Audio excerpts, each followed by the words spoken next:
Starting and maintaining momentum on YouTube can feel overwhelming, but addressing those things early on is the key to your success. But if you want to keep your channel alive and see the day that it thrives, then keep watching. Because in this video, I have 10 practical tips for overcoming challenges of getting started and staying consistent with YouTube. I'm a full-time nurse and I've been working on this photo video YouTube channel now for about 3 years. And if I'm fortunate enough, I may have reached 10,000 subscribers at the posting of this video. And you can get there too, and even beyond. But first, you gotta start your YouTube channel before you're ready. One of the biggest hurdles that we get is just trying to be perfect and to get everything right off the bat. But if you've ever done recreational sports or if you tried music, you know that you just don't always get things right the first time you do it. Before I started this channel, I made a bunch of talking head videos telling my story of going to college or just sharing what I did during my day. I've recorded vlogs and highlight videos of what was going on in my life. And although most of those videos are now unpublished and maybe not even on the internet, it's still added up and compounded into the videos that I make today. So don't worry about what you don't have, but just work with what you do have. And that itself will build into the kind of snowball effect that you need to be successful at YouTube. But of course, who cares about the snowball that you make unless you actually knock some things down, such as the goals to actually mark your success for your YouTube channel. Yes, it would be nice to make 10,000 subscribers by the end of the year, one of your top goals. That's fine. But also keep in mind that when you're making goals for your channel, try to set goals that are within your control. Now, although I was starting out and I didn't know what kind of videos to make or the kind of videos to make the channel grow, I just set the record of, hey, I'm gonna post a video once a week. I may not be able to control how many subscribers I have at the end of the month, let alone end of the year, but I can say, hey, I got 100 videos or 50 videos more than the other guy, or 50 videos more than if I had never started at all. Or maybe you want to do every other week, whatever is realistic for you. Now, whether you've been in front of the camera 0 times or a bunch of times, well, there's going to be one thing that's always going to creep on you when creating, and that's getting that self-doubt. And what are you going to do about it? Battle through it. You may always have what they call imposter syndrome. One of the toughest things about being on YouTube is feeling imposter syndrome, which is feeling like, who am I to be able to talk about videos or talk about these particular tips and tricks when I'm not a professional, or maybe I haven't been doing this long enough? Well, no one on this platform is asking for the highest level of achievements. You don't have to be a PhD to be able to post on YouTube. And you don't have to have a PhD to change people's lives for the better. Like setting our goals, let's focus on what we can control and what we do have. So let's say you have enough experience talking about how to wash the dishes. Perfect. You can talk about homemaking. Maybe you want to talk about taking pictures. Maybe you want to talk about how to set the camera settings correctly. Instead of focusing on ourselves, let's try to focus on the audience that needs our help. Or maybe talk to the person who you were 5 years ago and how you could help them. Just like how everybody else on the platform started with 0 subscribers, it's gonna be the same thing with making videos. You just gotta start, you gotta keep going, you just gotta battle through that self-doubt and think about the people who you may be impacting. At this point, you may be around 2, 3, 4, maybe 10 videos in, and it's gonna be way easy. And before you think that you got this YouTube thing in a bag, it's always gonna be one thing or another that's gonna knock you off of your routine.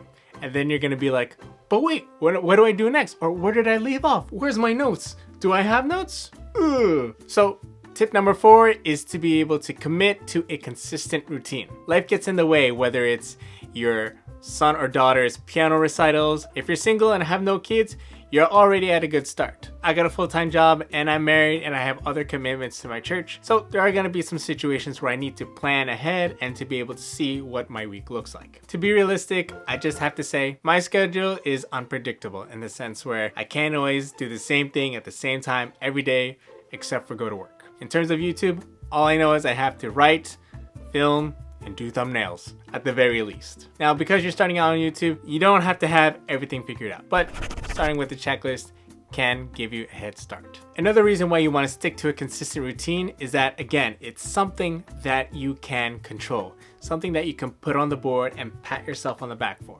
Because number 5, you're gonna want to do this very thing while doing all of that. And that's ignoring the vanity metrics. at least at first. One of the most important things in your first year of YouTube is having momentum, and not momentum of subscribers or views, although that is important, but having momentum with your own routine. Unless you're self-employed, it's gonna be a little different for you to be able to be your own boss and tell yourself, hey, you gotta write. Hey, you gotta film, all while balancing your regular and personal life on the side, or rather doing your YouTube on the side while putting your personal life first. For me, instead of focusing 100 or 1,000 subscribers, although I would check my analytics every now and then, maybe a little bit more than I should be, I tried to focus more on creating 100 videos. And then we'll reevaluate on what the status of our channel is actually looking like. In the long run, yes, we want to focus on quality. But while you're getting started and while you're working on your channel for the first year, just focus on the quantity at first. We want to be able to prove to ourselves that we can make videos and that we're committed to it. Now, as easy as it is to say, you just gotta stick to the plan and just crush it, crush it, crush it. Well, that's not always going to be your attitude, and that's not always going to be your mindset, especially on the tougher days. And it's not gonna help it, because of course when you look down and see you only have 5 subscribers and maybe 10 views, you're gonna be like, why am I still doing this? Is it even worth it? That's where our 6th tip comes in, and that's staying inspired while things are slow. Whether it's work, personal life, YouTube, and church and all these other things that we're doing, it's gonna be hard to stay focused. But if you're like me and have a hard time sitting in church and listening to the message without, writing notes or anything, that it's just gonna be a difficult time. So where can we find our inspiration? Well, I tell you, yes, it'll be easy for consuming other content, but because we tend to destroy ourselves with comparison, try to do something that you actually enjoy, which is something like pickleball or tennis or badminton, which are a whole bunch of sports that I like to play. Or maybe you like to go for a run, or maybe just listen to music and go for a walk. You gotta breathe. Sometimes we strain our brains so much that we have nothing to generate off the top of our brain. We're trying to make the most beautiful work with the last 2 brain cells that we have. It's just not gonna work. It's just not gonna work. So tip number 7 is going to be a reminder to prioritize our mental health and avoid burnout. All right, cool. We're trying to inspire ourselves. We're trying to rest a little bit, but always know that you can take a break. I probably posted 51 out of 52 videos for the first year, but hey, that's awesome. Not too many people can say that about their first year, or even say it again their next year. It's so easy to get into the hustle culture of things, to punish yourself and give yourself negative talk, but at the end of the day, it's your race, your pace. So although it would be nice to have 1,000 more subscribers by the end of the year, or 10,000 or 1,000,000, it's all out of our hands. But it's not worth losing sleep over. I've definitely burned out a couple times during my years and weeks of YouTube, but I realized that maybe I should take a week or 2 here and there and just not touch anything YouTube. Maybe I could do more pickleball. Maybe I'll play a little bit more Fortnite. Or way better than all those things, spend time with my wife and just chillax. Whatever gives you a break from all this creative stuff and business talk. There's always gonna be time to create, but we need to also rejuvenate ourselves because we can't always run at 100 or 200%. And once we end up revitalizing ourselves and getting our energy up, it's nice to be able to put all that energy in a particular direction. You see, for tip number 8, we're gonna go ahead and get a mentor. Now, whether you hire an experienced YouTuber to teach you some things, or reading books or taking courses of YouTubers who are actually going to make a difference for your channel, you gotta know that we can't always figure it out by ourselves. And we're gonna shorten our learning curve by being able to reach out or at least consume the thoughts of other people who have paved the way for us. It's not enough to make 100 videos doing the same thing over and over again and expecting different results. That, I think, is the definition of insanity. I've taken courses from Think Media, Ali Abdaal, Daryl Eves, Matt D'Avella,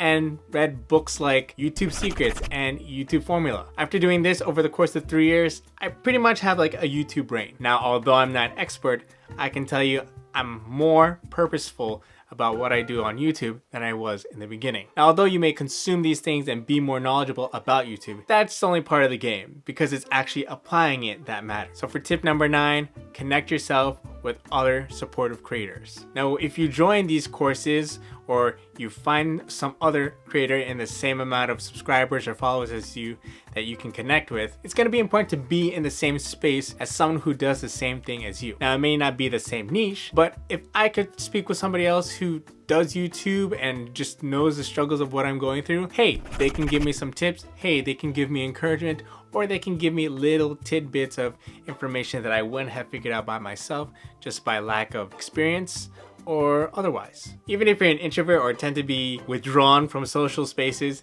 it's okay. You don't have to go to those conventions if you don't want to, or at least not yet. You can always be in the comfort of your own phone and just sending a DM and see how your creative connection can go. But if there's anything that you take away from this video, out of all these tips, tip number 10 is gonna be the one to hold you down. And it's because tip number 10 is keeping your why in front and center. You lose your inspiration, you lose your motivation, you lose your creative friends, you lose your community, you stop reading all those books. But if there's anything to keep you going, it's gotta be why you're doing this in the first place. I decided to do YouTube and stick to it because I want to, 1, find creative fulfillment, 2, to find financial freedom, and number 3, make a wider impact that I wouldn't be able to make without the internet. If there's anything to separate you from other creators on YouTube, it's gonna be why you're doing it in the first place. And whenever you make each and every video, your values are going to slowly leak through how you speak, through how you present, and how you even represent yourself. Yes, it would be nice for all of us to start out with all this nice gear, but this has been a journey for me to build up to have these lights, to have these sets, to even talk to you in front of the camera the way that I am, and to have this confidence. At the end of the day, it's gonna be about your values, and nobody else is going to be able to tell you if you are a failure or if you are succeeding at the thing that you're doing, and at the pace that you're doing. As a YouTube creator, as the CEO of your media company, you are the one who sets the standards, and you are the one who can work your pace for your race. So in order to have YouTube work for you, it all starts with setting aside time just for that and committing to working at it. And for me, I want to be able to do this without having a system to keep me in line. And that's what I talk more about over in this video.